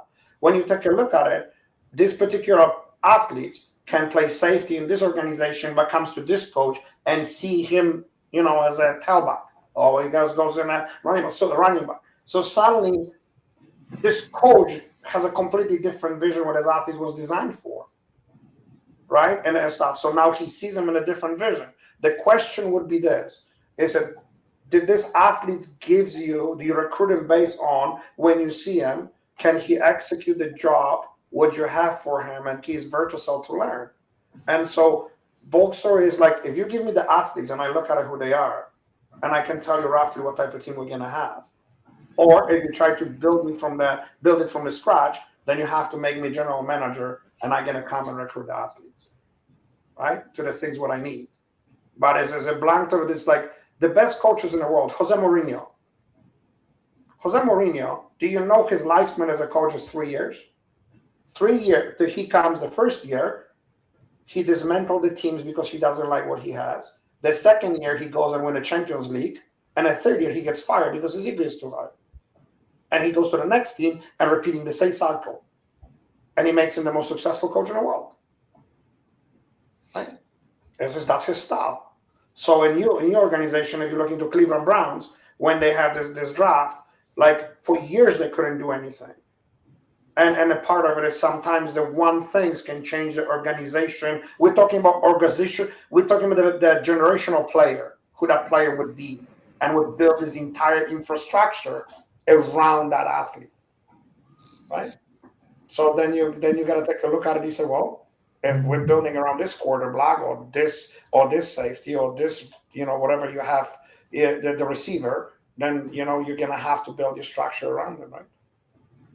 So it's not as easy in 2 + 2. The metrics will allows you to give you probabilities, but they won't win on its own. There's too many factors involved, right?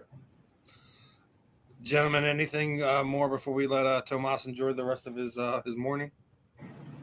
I mean, I thought he was thorough. No, seriously, he was thorough. Thank you, kindly. We appreciate it. And like anytime you need help with your son, we can test them virtually, man. I will be more than happy to do it. I would love for you to do that. I would do that. I would love for you to do that. Man. We can because you know why I'm saying this? Because you're professional athletes, and I know you're not gonna lie to me with the metrics. Man, I would love for that. Yeah, I'm sure both Ben and Marvin has some kids that that's right. And so, inside the tree I they would think, have I taken think we can put them in a system. I give you the combine we're gonna run. Let's just put them into it. Let's generate the metrics over time, and you let me know. You're gonna be the judge if they work or not. Okay, I'm gonna get your I'm information. I'll shoot you his number when we get off of here, Marvin. Yeah, Okay. awesome. Well, yeah, as a gentleman, it was absolutely the greatest pleasure to be here. I love the stuff. I hope one day we're gonna have opportunity to talk more about sports, but that was the most fun I had for the longest time. Yeah, man. Listen, like I was telling you before we hopped on here, we just think of this as a bunch of old friends getting together, catching up, and we like to keep this as loose, as fun as we can. And under all probabilities, we probably could have talked for another hour about sports. No, that's okay. But Tomaz, what I typically do here at the end is I kind of throw the proverbial microphone over to you. Anyone would like to thank? Shoot out your social media sites. Let everyone know where they can get in touch with you, where they could reach out and connect with you to have a either future athlete or already athlete having a closer look taken by you and your team. The time is yours, my friend. The one thing what I'm gonna say is I want to thank you, the fight walks, the most important. This is the people who really believes in the program, and they definitely promote me last. But only thing I can say, I love what I do. I'm looking forward to seeing 2027 when the commercial version we're gonna finish our testing for this year. And I love helping athletes. I love helping coaches and organizations. That was my passions always, and I hoping it's going to be a day where people will take advantage of it and really work together for the best part of the sports. And always, always, always, always keep athletes in your mind first, because they're the one the most important from anybody else. Without athletes, we have no sports. I agree, my friend. We have to take the athletes first, and it's always, I'll always be pro athlete here before I'll be pro promoter, pro league, etc. The athletes, you guys never get the attention, enough of the love that some of you deserves, and even cases with Ben and Marvin, I still think people don't give them the respect they deserve for the time they put in the sport. They may not been the biggest names on their teams, but I just think the little things that matter, the little notorieties here and there matters. So Tomaz, appreciate your time. I'll definitely shoot both them your information and you theirs. Tomaz, you're going to hear from me, man. I'm No, serious. listen, I'm serious, man. I'll be honored if I can help both of you and we can run the pilot projects together. Yeah. I'll be honored to do it. I will put my best foot, and I think will be incredible journey and something what will really help you to understand what I do. It's nothing better when you actually understand what I do versus just in a conversation, right? All right, just to give you a heads up, my son wants to be a tight end, so I'm trying to make the next. I'm trying to build the next Ben Troupe. You know what I'm saying? I need me an All-American like Ben. You know what I'm saying? He'll be way better than me. Yeah, listen, he got that bloodline, man. If he gonna be a fullback / offensive lineman in the form of a tight end. He gonna be the fullback is dead. They didn't kill the fullback. Man. This kid, I wouldn't like to grow up under his pressure, man. This is lots to live up to, man. Yeah, he's got 3 different generations of Powells in front of him. I know. He's got a mountain to climb. Yeah, that's huge, man. Well, gentlemen, it was absolutely the pleasure. I'm looking forward to hear from you guys. Let's get together anytime, and it was a pleasure to be with you guys. Right on. Pleasure having you on, Tomaz. I'll shoot when we get off of here. I'll shoot you everyone's information. So thank you guys. Really appreciate it. All the best, and have a wonderful day. You too, my friend. Take care. All right, everyone. That was Tomaz Janas. I think he's gonna have something to offer a lot of sports. It's gonna be definitely fun seeing when he gets out of that, I guess, pilot stage, and he kind of really launches this thing. How it'll help teams, it'll help athletes, I thought it was a great time to have him on talk. BS have some fun on here and learn a little bit. Like I said, I definitely look forward to hearing the feedback from you two about his programs with the younger athletes as you guys go along with. That's where the money will come in. I mean, professional athletics is the highest of the high, especially when you're trying to implement stuff. But players, yes, I do agree with Tomaz. Most kids ain't gonna get what Marvin's son is getting because this ain't opinion I'm giving you, son. You know what I'm saying? Coming from your grandfather, but the quicker. Listen, man, it's like my bishop said at church. He said, you want to handle problems at the most minute level. You want to handle them at the smallest level. Because by the time they get big, especially with a young man, the quicker you tell them, look, you want the truth or you want opinion. This is what the data says. This is what the metrics say. And guess what? Just imagine if every time, Marvin's son come in and I got a graph saying, look, remember I told you wasn't running as fast? Look. Like everybody wants to be that kid that you see them get up, you see the treadmill going like 20 some miles an hour and they'll get on the real fast. You can't do that before what 6-7 seconds. You can't, but at the same time, if I'm saying, hey, this is what the metrics say to be a good tight end. This is what the metrics say to be a great tight end. This is what the metrics say to be a Hall of Fame tight end. But I need something to push myself. I need something to look at. And I'm not talking about YouTube videos because all these receivers that's doing these Michael Jackson Thriller releases, you don't see them on Saturday and Sunday, do you? You notice that the best receivers don't make videos? Jamar Chase and Justin Jefferson, the monster, because they go, bruh, I need somebody in front of me. Put them in front of me. So I do like metrics and I do like data. Because it ain't gonna lie. You might not like what it says, but that's you. So yeah, man. I always look at it as I'd rather go at the high school youth level. I got a plethora. I got so many people that I can because Pat Mahomes might say no. He might say yeah, but you know what I'm saying? Like that's one dude. I'd rather have, yeah, man, I got a camp. My son went to the Manning Passing Academy. And if you want your son to go to the Manning Passing Academy, it is not cheap. My son went twice. Here's the thing. My son out there with like 1,500. There's a bunch of freaking quarterbacks out there. I asked my son one question. How they going to remember you? And he couldn't. See, how they going to remember you? See, and to me, that's what you want. Marvin want to be remembered. I don't care if I play one down or a Hall of Fame career. You want to be, so when people say, hey, man, I played against you at SC, that conversation can go for 2 hours. Why? Because you want to be remembered. And everybody ain't going to be no Hall of Fame, but that's the rarest of the rare in sport. But do I want to be remembered for something I did? Hell yeah. I mean, it don't got to be, you notice me on the street, but you know what I'm saying? So I'm just saying, so that's you want to know why players really play? I want to be remembered by the players I went up against, and I want to be remembered by a couple of people. I want to be remembered by a weirdo that saw me in Walgreens and saw me pull out my ID and said, that's you for real? Yeah, you did. Because that's enough. You ain't going to.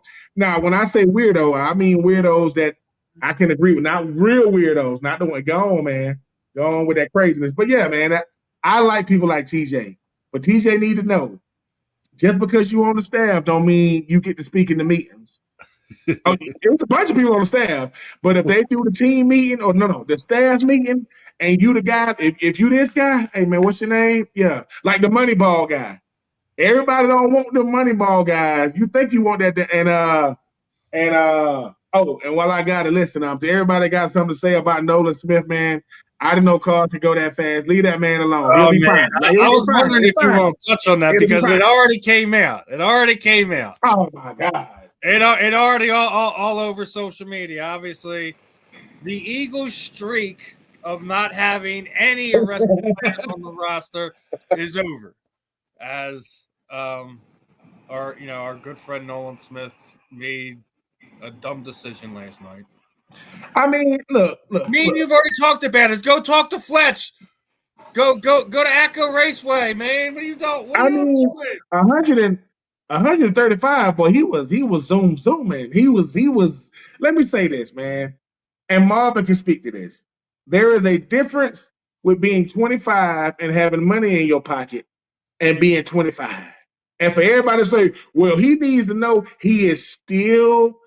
I'm not making excuses. Let me say this. I'm not making excuses for him. But Marv, Steve, you in a car, you jump in that thing. That thing say 220 on the dash. Yeah. It got 220 on that. Yeah. When you first driving, you go, and one day you gonna hit it just to see, right? Once again, yes, it I'm can. just saying, man, I'm not condoning what he did, but you would have think this boy just killed somebody. The way social media be reacting, oh, no, this is not going to be the downfall of the waiting Eagles for them people. to bring up JC, man, because you know what's going to happen. Oh, the boys down in Georgia, man, they're always speeding. Man, it's not. I will say this. Back when the Camaros first came out, the style they got now, when the Transformers first came out, and I was like, oh man, that's nice. You know what I'm saying? I've always been a Transformers fan, so I said I got to get one of them. And I'm gonna go ahead and say it. I was being a clown. I had the 2SS Camaro. I had the stick. I had the one. I had it. Okay, but I said, no, I know me. So I said, all right. I took it back. And I got the 2SS, but I got the automatic because I know, and that if I get that manual, I'm gonna be running around like crazy. Well, exactly. So like most people, right? I want to know. You know what I'm saying? I can't do it in the city. Well, in Tampa where I'm living, but I mean, I'm at my parents' crib. They got this straightaway. You know what I'm saying? It's like this little blinking light. And I said, man, I ain't finna have this car. And I know, boy, I hit it. Boy, I got to about 100. And you can't even feel it. I got up to about I was at like 128, 129, and it felt like the car was coming off the ground. I just took my foot off the gas. Listen, and that's the fastest car I've ever been in driving. I got up about 129. I'm not saying try it, but try it. I'm not saying try it, but if you can, if you can, you know what I'm saying? Like, I ain't this Nolan. I met Nolan Smith when he came out. When that Joker came out to go to Georgia, because he went to he was down there and break into that IMG. He was like number 1, number 2 overall recruit or whatever. That boy was going 135. I'm gonna tell people this. He could have been going faster than that.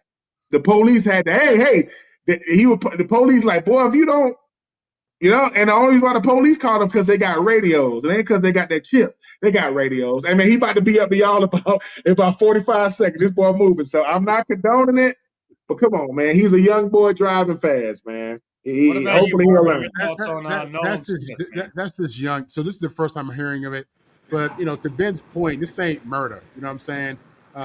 With that said, listen, all over the country, every night, you got people, doing their thing on these dirt roads, testing out their Mustangs, their engines. I don't condone it. I think it's wild and crazy, but this is what it is when you're young. To Ben's point, this is what it is when you're young with a pocket full of money, a whole lot of confidence. You feel when you're that young, you feel invincible. You feel like, you feel like death. Nah, what's that? You know what I'm saying? So like, I get all that, Vince. I get all that. You know what I mean? I didn't been there in my time as a young man. I know what that is, but he'll grow out of that. He'll grow out of that. Listen, I'm not. This ain't a character issue. This ain't no one of the best teammates. Yeah, I mean, why do we do that though, right? Like, I mean, not saying, okay, Marv, if you had a Lambo, if you had a Ferrari, right? If you had one, right, you're gonna hit it sometimes, right? You ain't gonna hit it all the time. Listen. You drop off the kid, you drop off the wife. Oh, sweetie, I left something. I got to go get something. All right, come right back. All right, and she get out, go in the house. You know what I'm saying? Like, we ain't going. That's like saying, man, come on, man. Like, you got a real nice boat, and my boat just happened to be the nicer one out there. I ain't gonna show it off. I ain't gonna. Come on, people be acting. Look, if you've never been in these situations, just say that. But if you had a chance to do it, you're going to do it. And you ain't going to do it all. The thing about Nolan, he got caught. You don't think other players in the NFL don't went that fast? They ain't got caught, especially out there in Arizona, the Autobahn. What? You know they out there hitting it. So Nolan, Georgia got too many cops, brother. Come on now, you know it. You from the state. Stop playing. But for those people trying to crucify this boy, stop it, man. Stop looking for. Listen, these are a bunch of Giants, Commanders, and Dallas Cowboy fans. They pissed. They still gonna beat y'all. You think they gonna still beat y'all? Stop it. Yeah. I think it is what it is. You know, this is par for the course. You know, I mean, Henry Ruggs is the ultimate, you know, telltale sign of what not to do. He didn't kill anybody. He didn't hurt anybody. He wasn't drunk. Let's leave it what it is. It's just being a young man, just feeling his vehicle. It happens. We all do it. We all want to pin the speedometer. Everyone always does it, especially when you're that age. So I'm not going to go over it, but we were just talking about being remembered, right? This past weekend was the Netflix premiere of the MVP Promotions MMA event, and they delivered. They brought in the most views for an MMA event.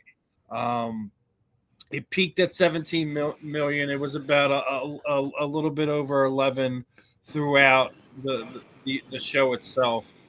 But a lot of people are running their mouths on social media this week, right? And I love what Shayna Baszler said about it. Everyone's sitting there, oh, it's a work. How do y'all forget things? Like 17 seconds is par for the course. That's not even her fastest win. She has a 14-second win over Kat Zingano. She has another 16 win over Alexa Davis. She has 5 other wins under 30 seconds or more. Ben, me and you talked about this. This was going to happen. This was always going to happen. Yeah. So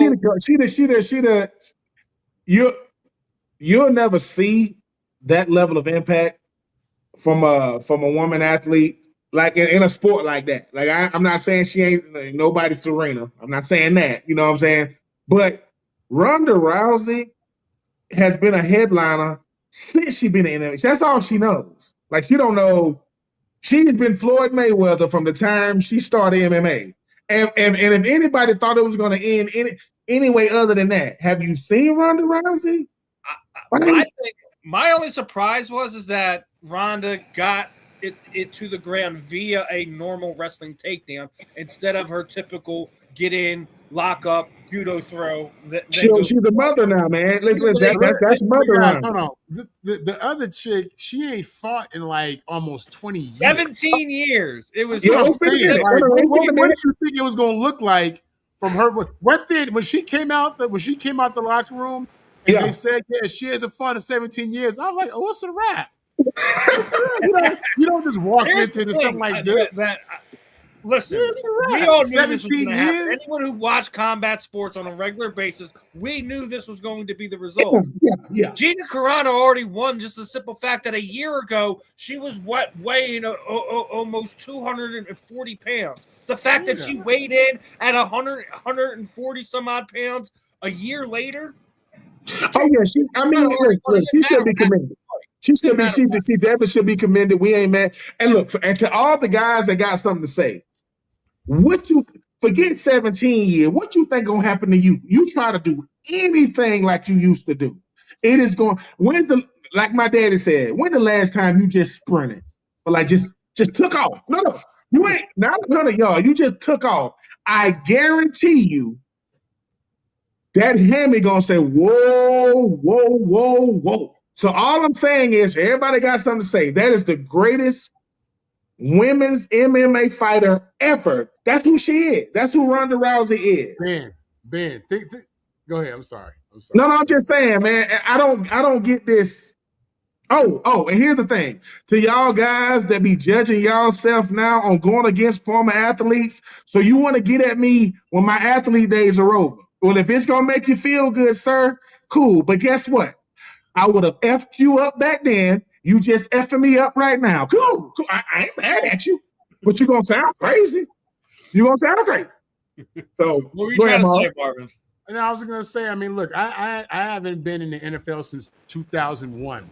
If someone called me up after 17 years, telling me, hey, can you run it back one more time? We need you to get low.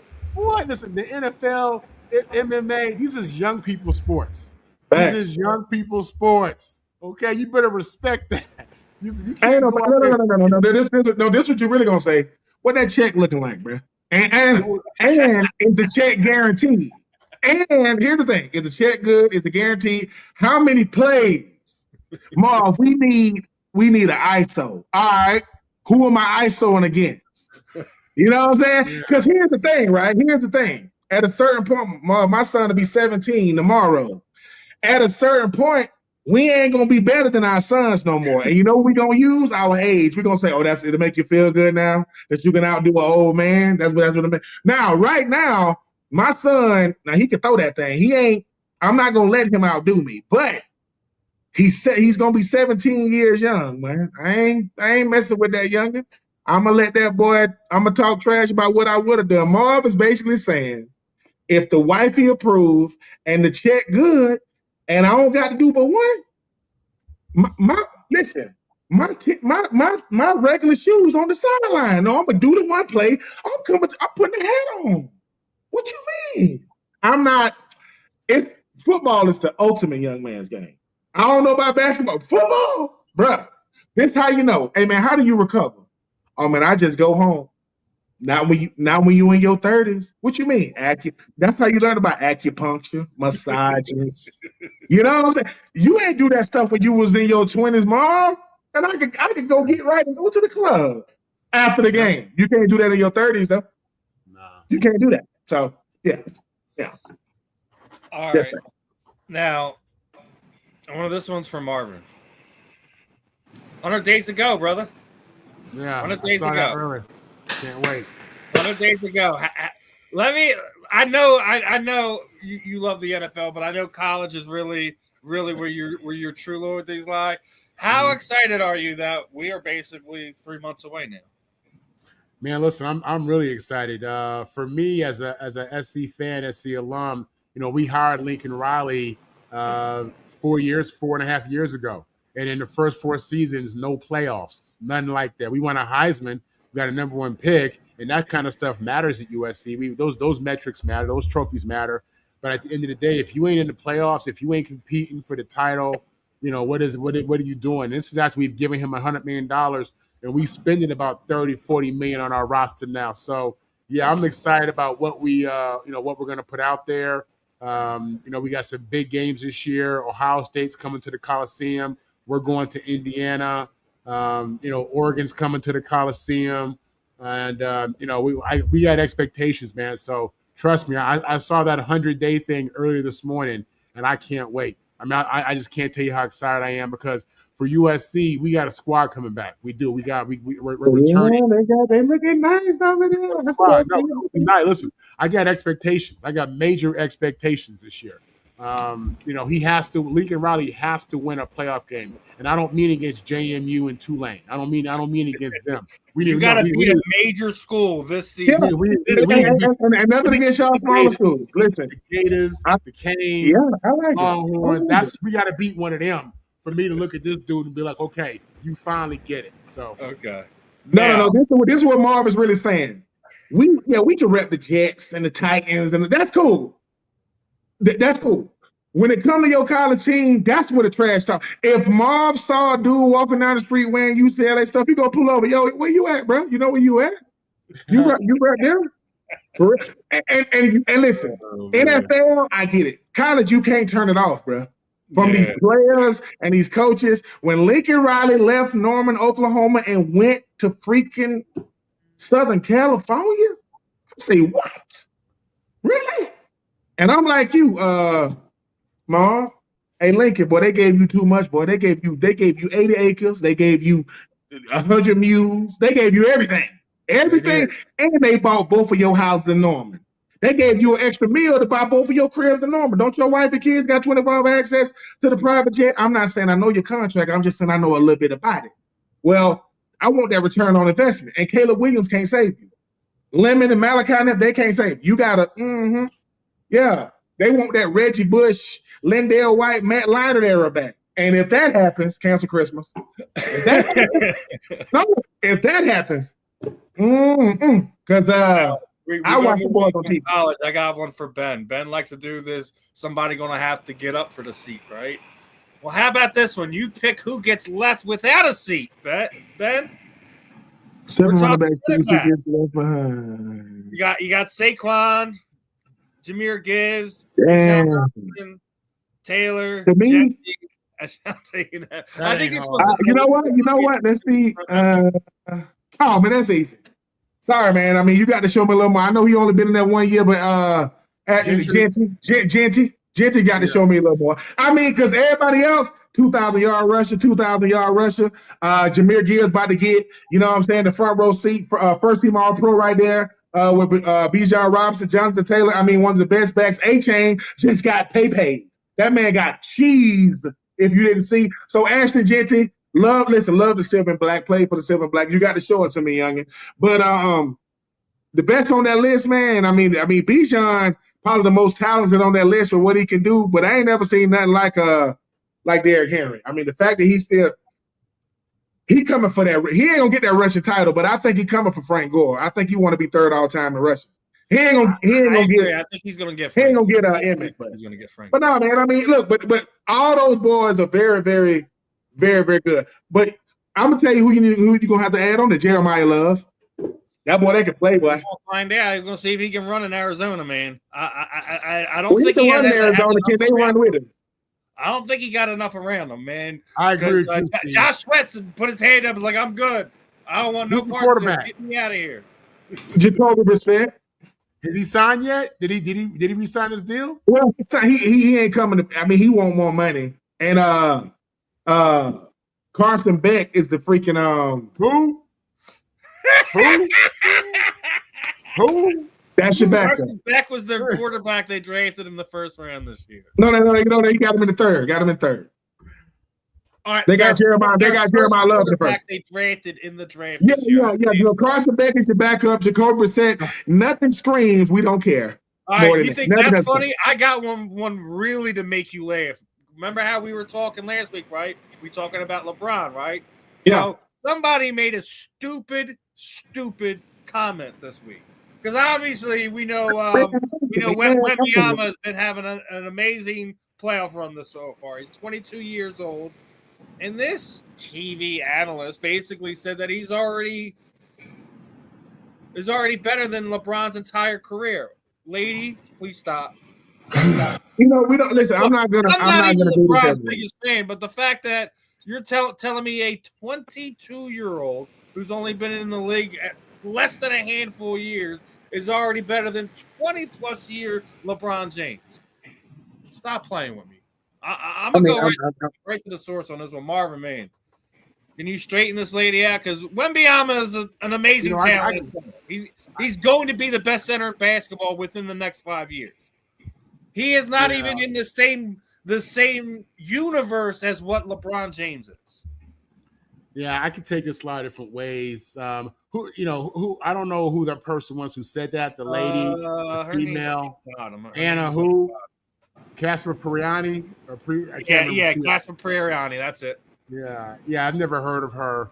And when you make comments like this, you're going to be further and further down the totem pole. That's just ridiculous. You know, LeBron James is in the conversation of, is he the greatest ever? That's the conversation he's in, okay? Whether you think he is or he isn't is irrelevant. But there are many people who believe that it's a real conversation based upon the numbers, the records, the championships, the longevity, and you could put up a credible argument for LeBron being the best, even if you don't believe that. So for her to come out there and say something like that, this is how you lose credibility fast. This is how you hurt, a lot of up and coming, journalists and females who trying to, gain respect. That's stupid. That's just dumb. That's the all-time leading scorer. That's been there for 30 years. I'm gonna say this and I'm gonna go because I gotta go see this doctor of mine. Wemby won Defensive Player of the Year, right? They got this thing in the NBA called All NBA teams, right? They got first team, they got second team, they got third team. Wemby didn't make none of them. He didn't make first. He didn't make second. You know who's on second team All NBA? That would be this dude named LeBron. You mean to tell me LeBron made second team All NBA in this year? I've been in the league long as this boy been alive. Stop playing. LeBron James, to me, we talk about him like he ain't 41. We talk about him like he ain't just made it to the second round in the playoffs, right? But here's the thing, right? I would ask Wemby, hey Wemby, yeah. If LeBron opts out, would you want him to come to the Spurs? Hell yeah. What? LeBron James come? What? Ask him. Yeah. Oh, so you would want to play with LeBron? Yes. Why? Because everywhere LeBron goes, he wins a chip. Everywhere he goes, he wins a chip. You don't got to like it. KD, when last time you won a chip? When I was in Golden State. Dwight Howard, do you got a chip? Yep. How? LeBron James. Oh, Kyrie Irving, you got a chip? Yeah. How? LeBron James. Chris Bosh, how you got LeBron? Man, we don't got it. Whoever you are, man, I hope you get your clickbait. I hope it works for you. Things like better than LeBron, those sentences don't even exist. There are a couple people you Mike could say. Mike, 100%. Kobe, I get it. That's it. You can't say nobody else. And guess what? If people don't like the fact, people saying LeBron need to go home. Did Chris Berman go home? Did he still work at ESPN? How old is he? I'm just saying. Is Al Michael still working on TV? How old is he? So when I'm great at something, I don't leave. They pay me to stay. So Luka, I hope it was nice playing with LeBron because he's gonna be somewhere else. And if the Clippers ever gonna win a chip, LeBron got to play for them. Because without LeBron, it's the Clippers. Man, look, I love y'all boys. I got to get ready to get out of here. Yeah, we're about to close it down anyways. Final thoughts, brother. Get it going. Man, listen, Marvin Powell for Hall of Fame. LeBron James. Stop playing. What are we doing? I thought I was only going to get Marvin riled up. We got Ben riled up too. The LeBron James slander. LeBron James slander to me is like Jalen Hurts slander to you. Yeah. I think Jalen's got enough Hall of Fame quarterbacks defending him at this point in time. He don't need to hear nothing from me. Who was the latest one? Was it Troy Aikman coming out defending him now? Like, come on. Cause they know he probably gonna win another one. But final thoughts, Marvin. Yeah, listen, you said it. 100 days till college football. I'm counting them down. In the meantime, y'all can catch me on social media. Marvin Powell III, Marvin on the mic. I'm writing articles every single day for Roundtable Sports. And you can catch me on, you can just Google me for my Yahoo articles that I'm writing and catch me on with USCJ as well.